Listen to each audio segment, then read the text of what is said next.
people of Nigeria must continue to have the opportunity to develop. And that means an element of reliance on fossil fuels while at the same time investing in the transition. Green industrial vision is complementary to oil and gas investment drive, President Tinubu tells visitors. To us, that is significant because it now enables us to know how to plan.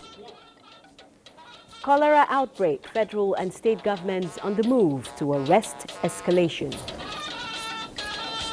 Everybody will be selected through the portal, and it is bid by bid.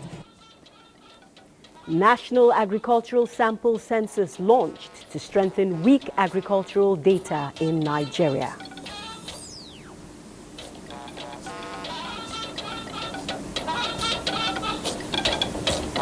Plus, Industrial Trust Fund scales up capacity of 100,000 artisans in its Skill Up program.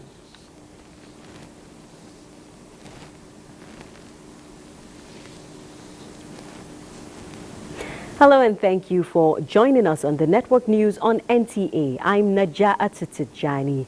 With me tonight in the studio is Musa Abubakar with Business News. We also have a guest, the Director General of the NCDC, Professor Jide Idris.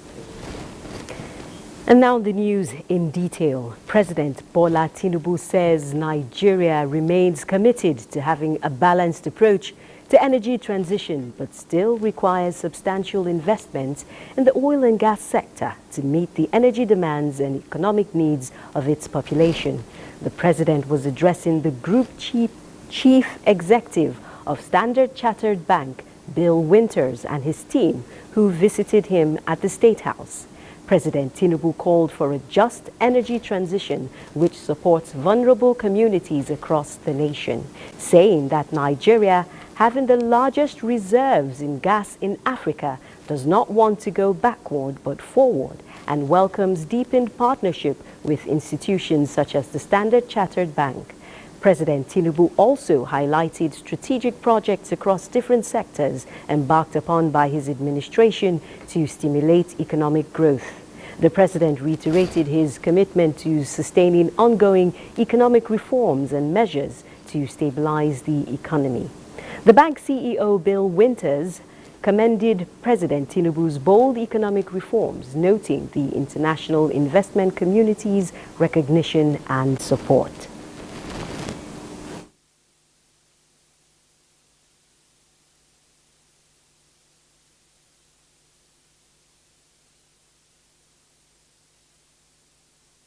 We're very ready to support this. Standard Chartered made a commitment a couple of years back to deliver $300 billion of transition financing. Most of that will go into Africa, South Asia, and developing Asia, where we've been operating for well over 150 years. And the idea there is to provide some of the catalytic capital to help to really accelerate this transition.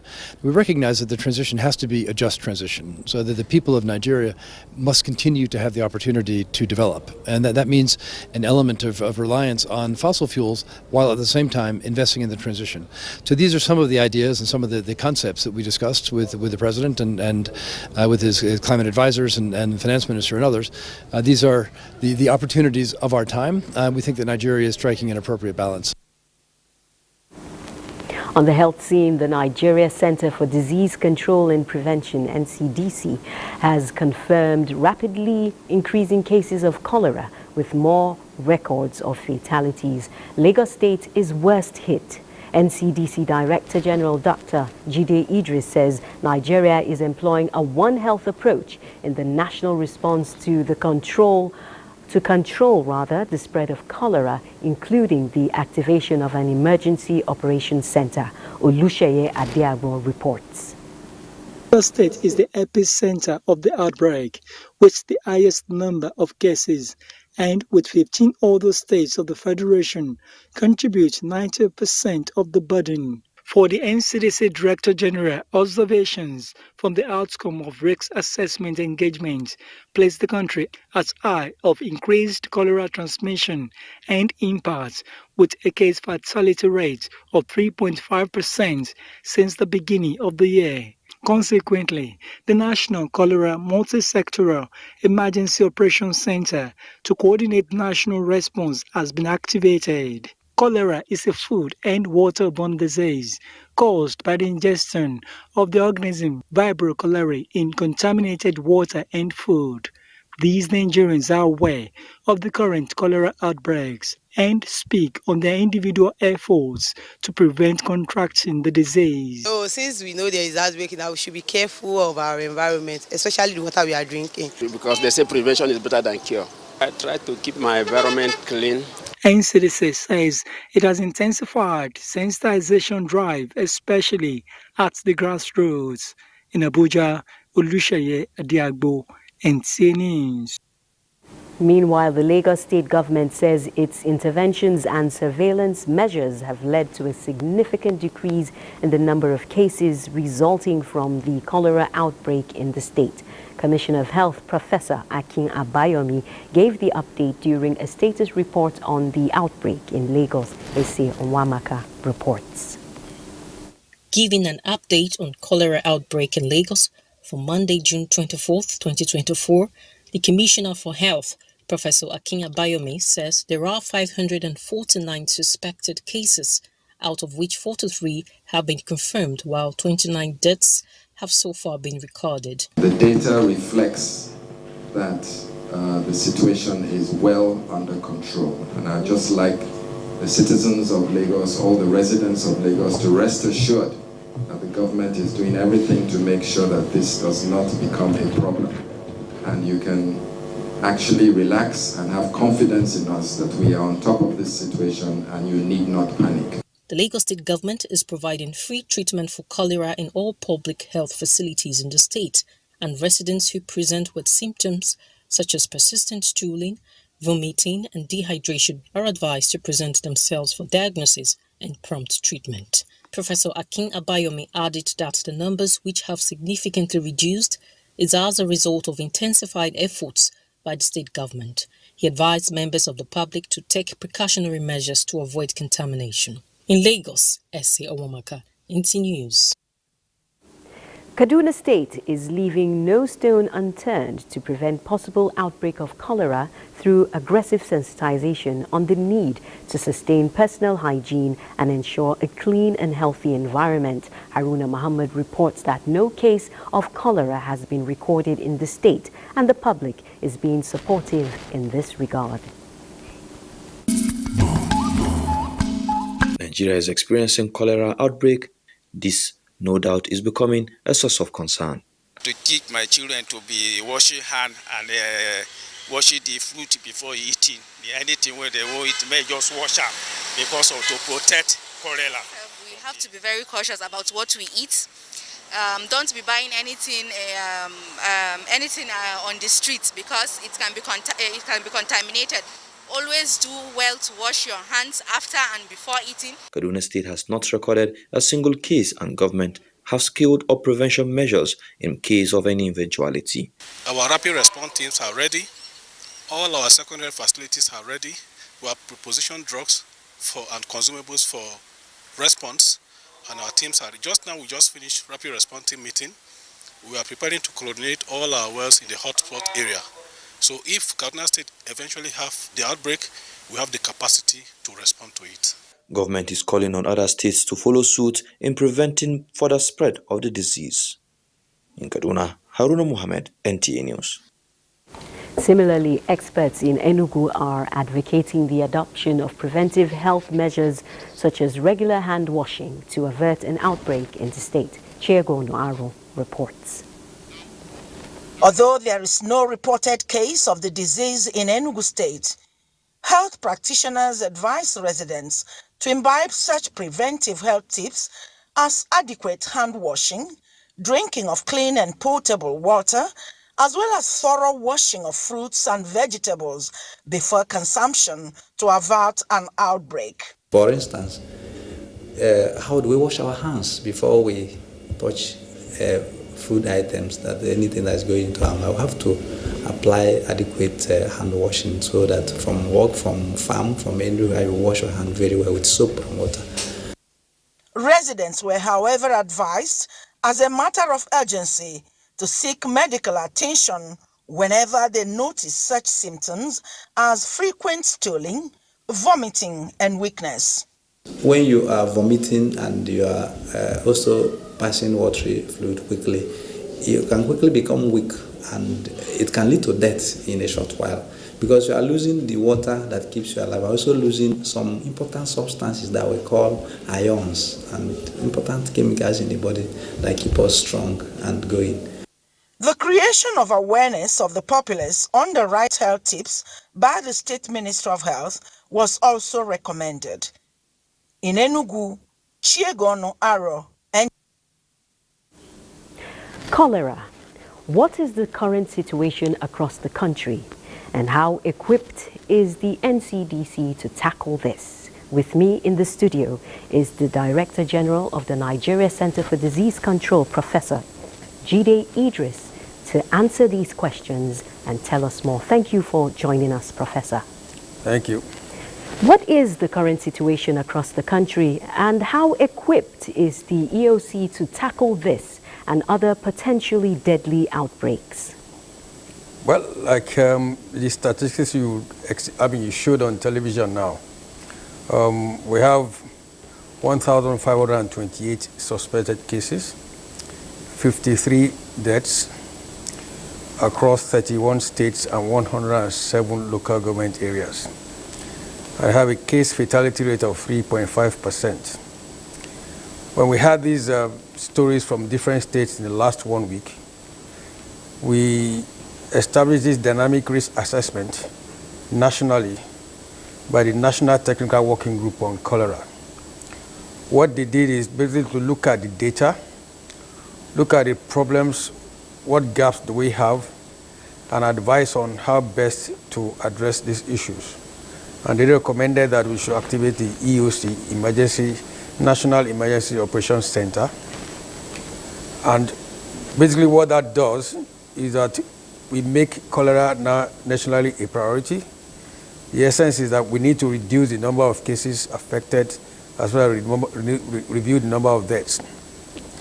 We appointed an incident manager. Basically, you do that kind of, it's more like a governance structure to address this issue.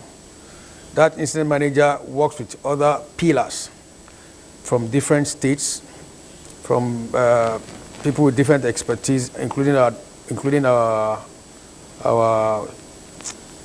partners, and to look at the various aspects of this response, how best to do it. So you have issue of surveillance, going after data. Data is an issue in some states. They were contesting some of this data. We need to deal with that. So we look at the various data we are collecting from different states. Look at the human resources we have. Are they adequate? Look at what other things we need. The causes of what is causing cholera is basically a disease of lack of water, sanitation, and hygiene.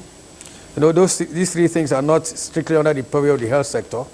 And that's why we adopted that One Health approach. So let me cut in here Yeah. to talk more about the One Health approach, because it also concerns the health workers. What further support is being given to health workers on the front lines in this regard? One, we were talking about infection prevention and control. That's basically one of the major things we discovered. I went to 1 or 2 states last week, and we discovered that some of the health workers, when it comes to emergencies like this, at times some of them get scared. They forget the basic things of infection prevention and control. What we're advocating for all state government, which we supply to, is the PPEs, personal protective equipment. Basically, they should wear their gloves, adopt proper prevention activities or control measures when they are dealing with sick patients. So that you deal with a sick patient, you wash your hands properly, put on whatever gloves you need before you touch another patient, so that you prevent, you stop the transmission. And again, we are conducting training exercises in different states through our partners and some of our staff to train these health workers on how to make proper diagnosis of cholera. Because if you look at the statistics, we have large number of suspected cases, very few number of confirmed cases, which shows us that there's a problem with diagnosis. You don't necessarily have to go through this high gamut of diagnostic facility before you make diagnosis. You can do ordinary microscopy or just look at the stool because the characteristics. Once you see that, you make a presumption diagnosis and start treating, because if you fail to treat, the patient dies. So we are training health workers. We are providing them with commodities, in terms of PPEs, what they use to treat their patients. We also, under case management, we give them tips on what to do. And of course, now they also help propagate, advising the patients they see on what to do and what not to do. So training the health workers, providing PPEs. What's the outlook in Lagos and general advice for Nigerians in order to prevent the spread of cholera? I didn't get your question. Lagos State. Yeah. What's the Lagos State in general? Well, Lagos in general, they've picked up. I was in Lagos State last week, and we had several meetings with them. 2 of our staff are also with them now to help them in their response activities. Luckily and happily, they've picked up. They're up to the task. We know nationally, because of our response mode is level number 2, it's something we can deal with if everybody works together. Government, the people, and our partners, we have to jointly work together. It's not only a health issue, it's a sanitation issue, it's a water issue, and basic hygiene issue. And talking about hygiene, some of this is we have to go down to our students. We need to reactivate the school health program. It's at that level, that age, that we inculcate in our children the basic principles of personal hygiene, what to do and what not to do, hand washing, etc., how not to defecate in public, and etc. So it's at that stage they pick up these practices. So I think nationally we have the wherewithal to address this issue. And I'm very glad, looking at the activities from the various states now, all of them have picked up these activities. They're educating their people. They're providing the materials. Let them continue to do so. If looking at what you have, the responses from the people on the streets, they are positive. They know what to do now. They are listening to people, and we need to continue. If we continue at this rate, the Emergency Operations Center will make periodically. We will continue to give updates to the people and how we are faring.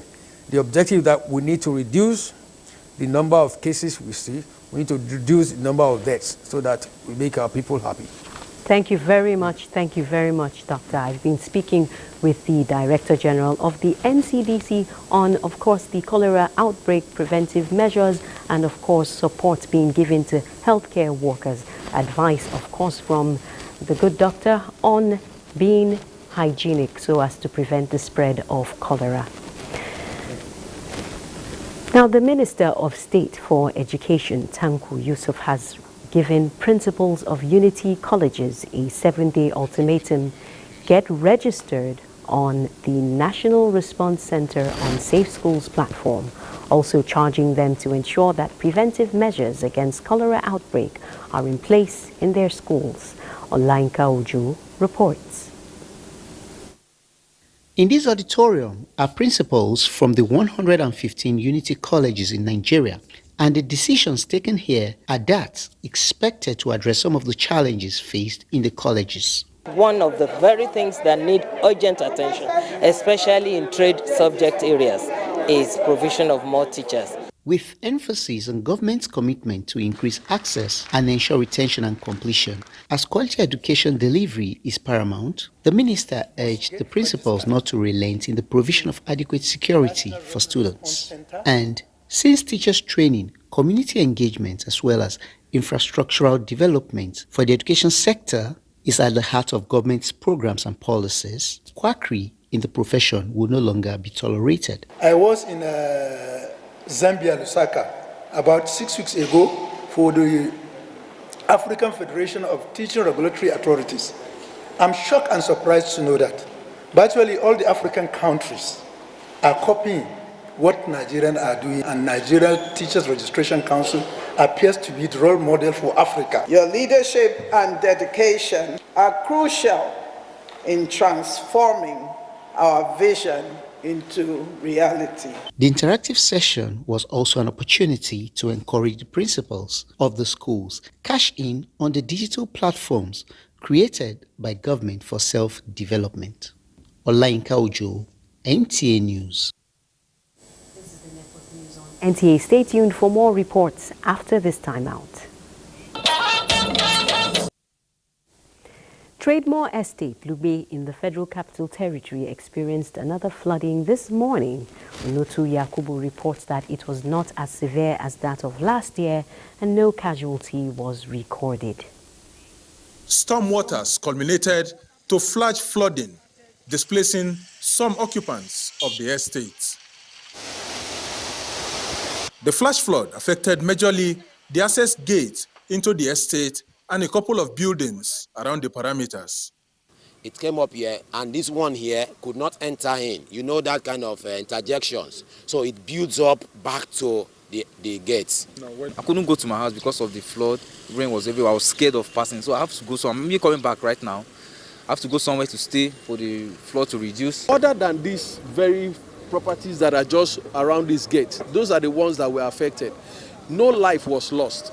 The director of a NEMA was here, and she also confirmed to that effect. No life was lost. The flash flood, which resulted from hours-long rainfall, also affected communities such as Lokogoma, Piakasa, and parts of River Park Estate along the plain. In Abuja, Onotu Yakubu, NTA News. In a significant show of commitment to regional security, the federal government has reaffirmed its dedication to ending insecurity in the Northwest region. Speaking at the Northwest Peace and Security Summit in Katsina, Vice President Kashim Shettima pledged the government's unwavering support for the region, urging stakeholders to work together towards the common goal of a peaceful and prosperous Northwest. Awal Haluru reports. The summit, organized by the Northwest Governors Forum in collaboration with the United Nations Development Programme (UNDP), aims to foster regional cooperation, strengthen security efforts, and promote sustainable development in the region. The Vice President's keynote address set the tone for the summit, which brought together governors from the 7 Northwest states and development partners. He emphasized the need for collective action to address the region's insecurity challenges. We have also identified a roadmap that includes integrating military, political and socio-economic strategies, enhancing cross-border cooperation, investing in youth empowerment and education, strengthening local institutions, promoting inclusive dialogue, prioritizing prevention and resilience building measures, and engaging regional neighbors for support.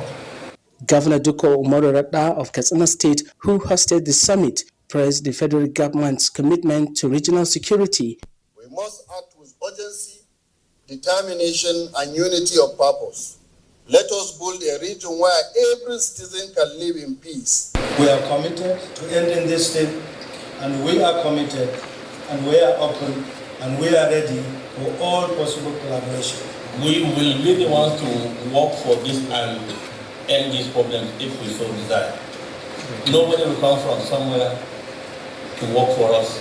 The UNDP resident representative reiterated the organization's support for region's development and security efforts. She stressed the importance of addressing the root causes of insecurity.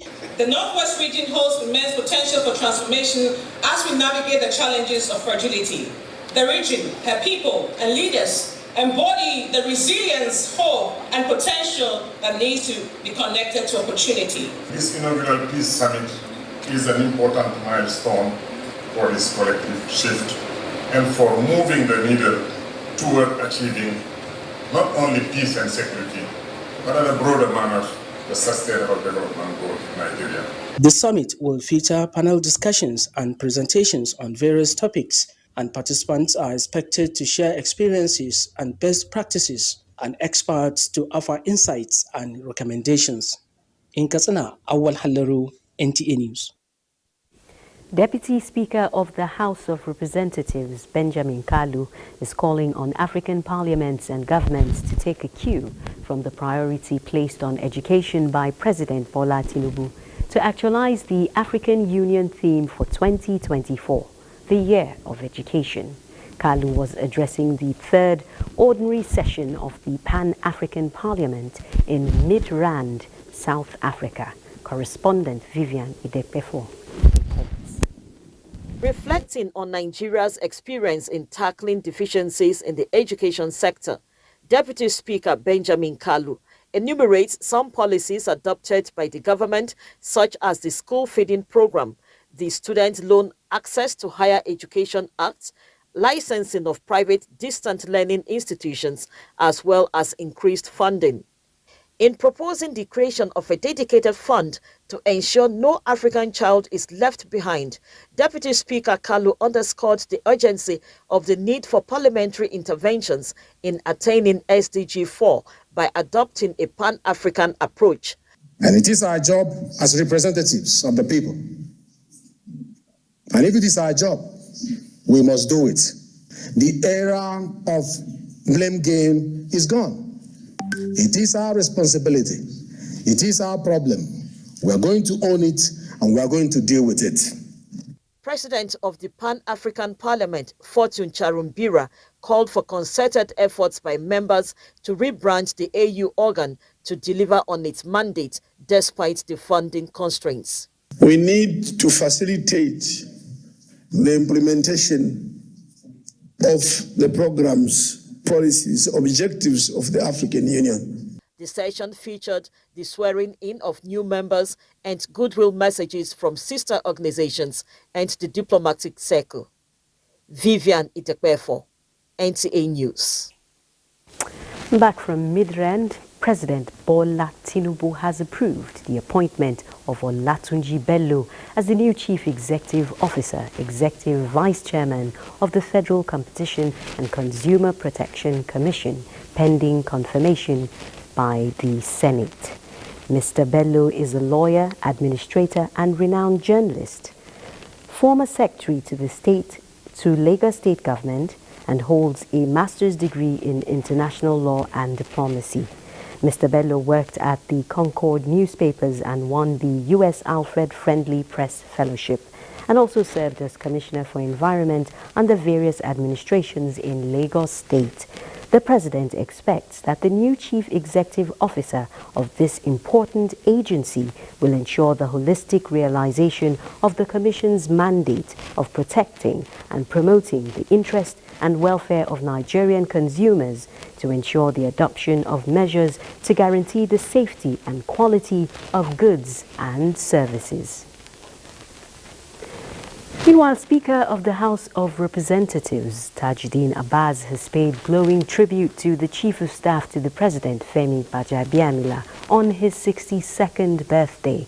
The Speaker, in a congratulatory message, says Gbajabiamila made his mark during his more than 20-year service in the House of Representatives, especially as Speaker of the 9th House.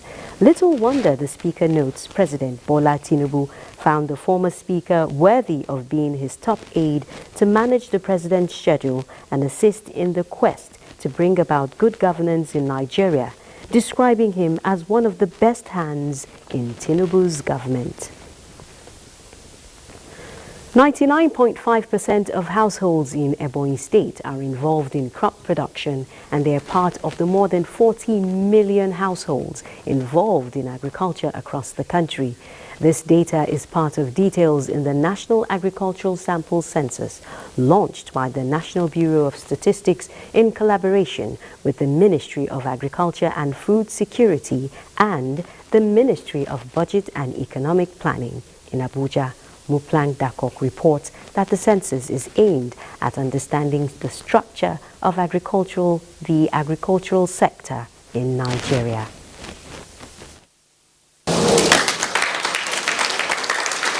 The census shows that about 40.2 million Nigerian households participate in agricultural activities, 91% in crop cultivation, while 48% participate in livestock production.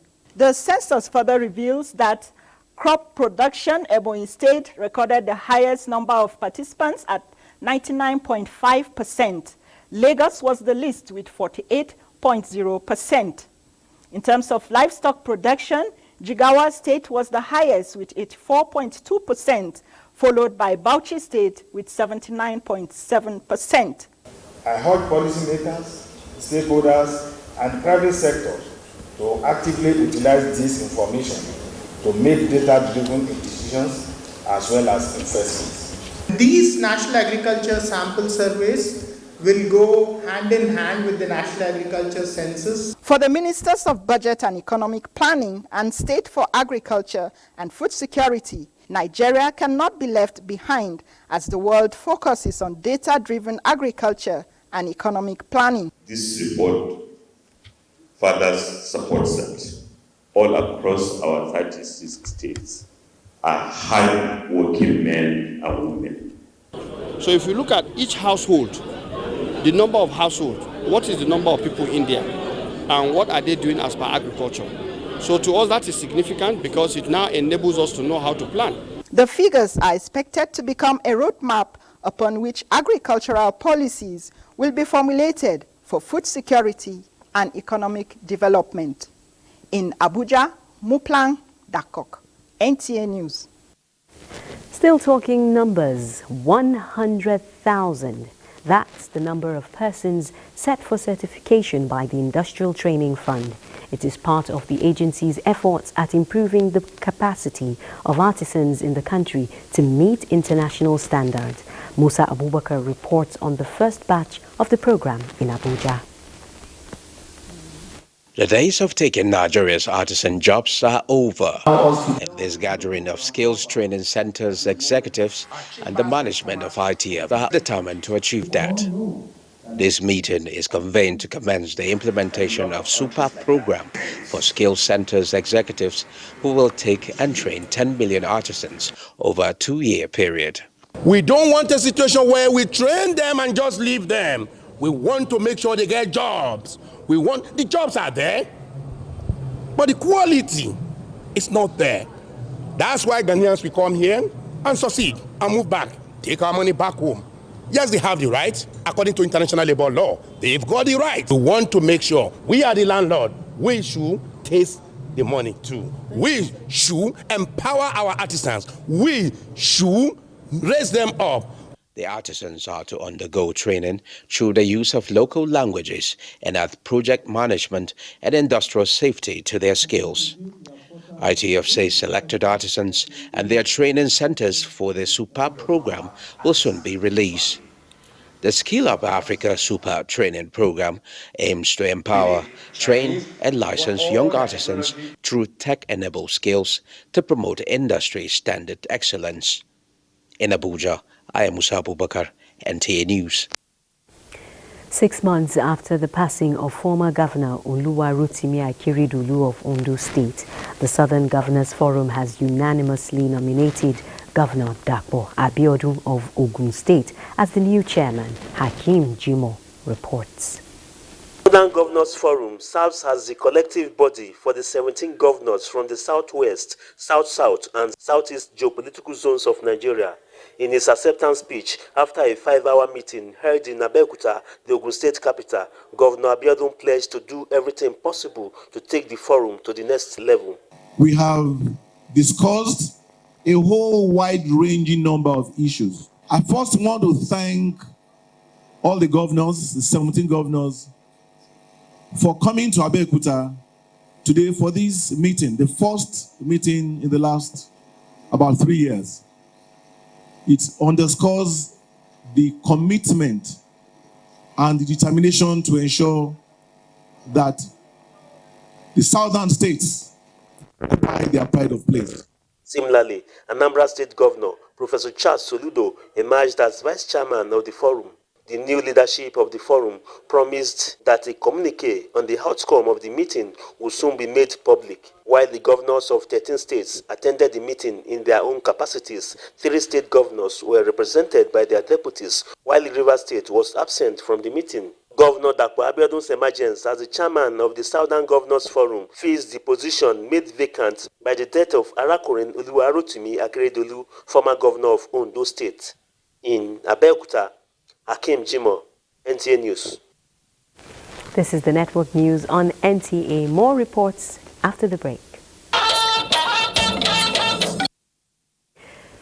You're just in time for business news with Musa Abubakar. Thank you, Naja. Let's begin by telling you that the federal government is deploying a central revenue system designed to enhance financial transparency and accountability in its business. To this end, it has convened a stakeholders engagement meeting in Abuja, chaired by the Minister of Finance and Coordinator Minister of the Economy, Wale Edun, on the implementation of revenue assurance and central disbursement solutions for federal government, ministries, departments and agencies, as well as federal government-owned enterprises. Once implemented, the government integrated financial management information system, GIVMIS and non-GIVMIS platforms will monitor revenue generation and provide a consolidated dashboard of the revenue situation for all federal government-owned enterprises. The capital market, the equities market, began the first weekday of trade in negative territory as investors lose 248.30 billion naira.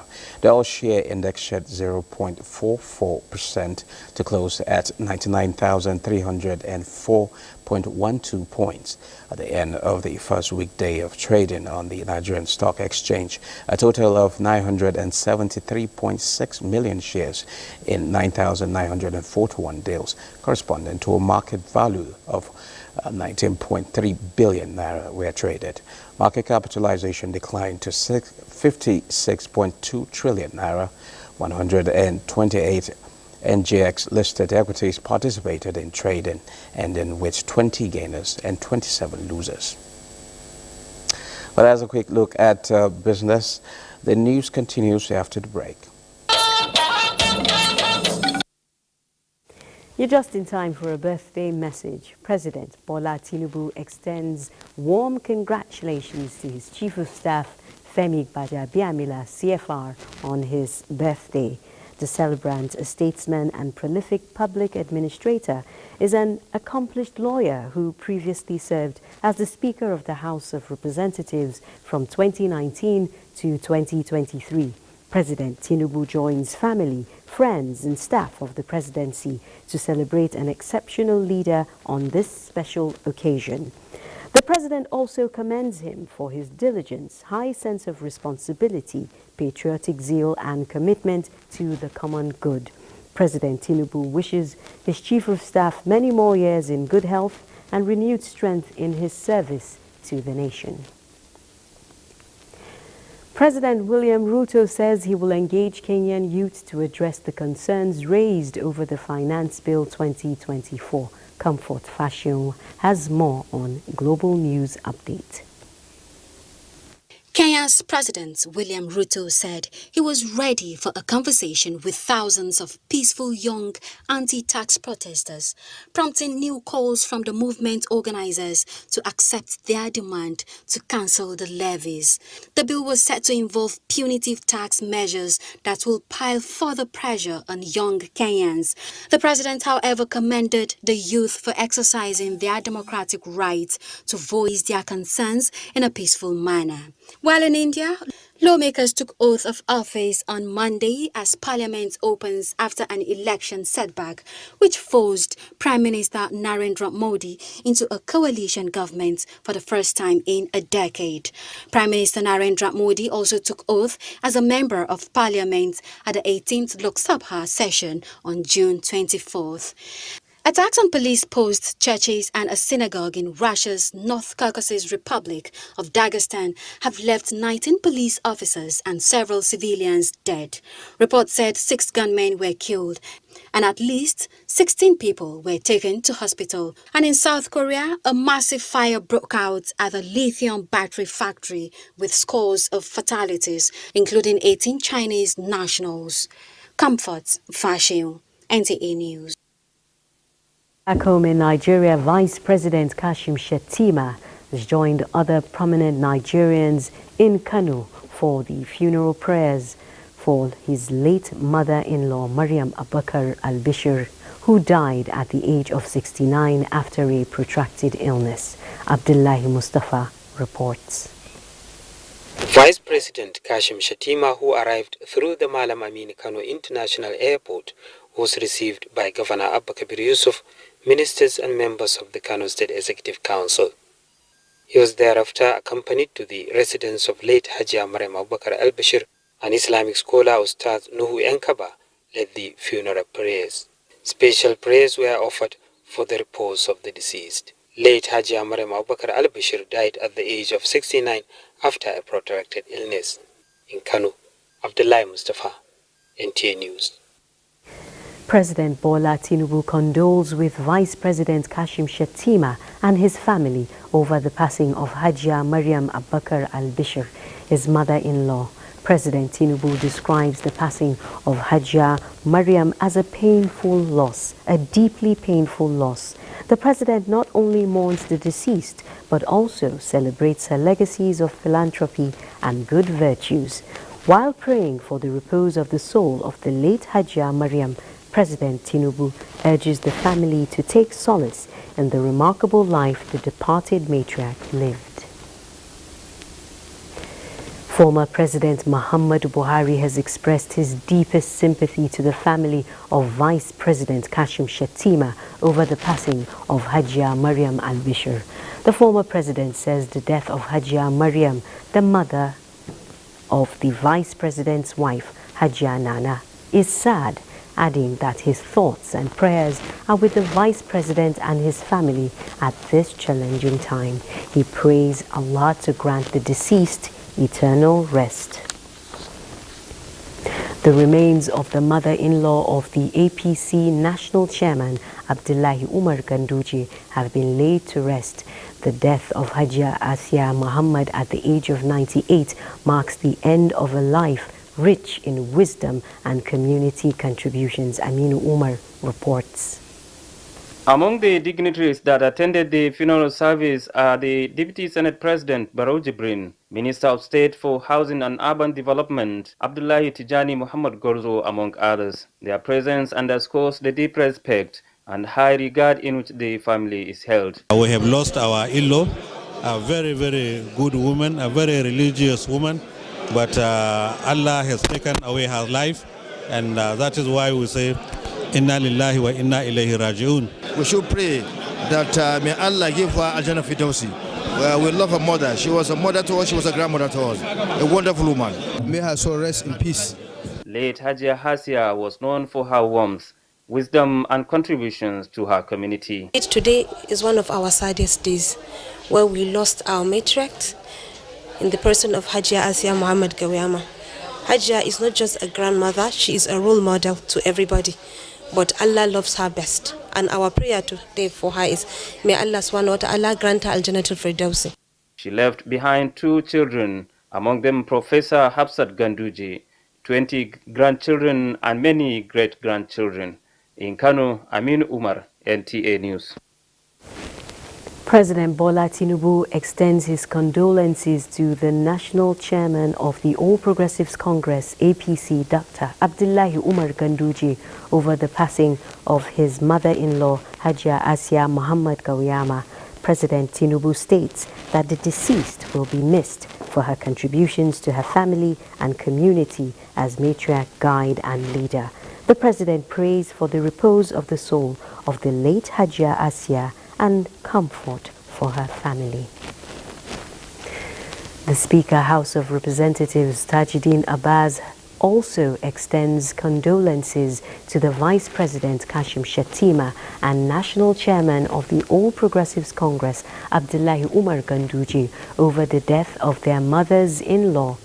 The Speaker describes the late women as great community leaders to the female folk, while commiserating with the families of the deceased.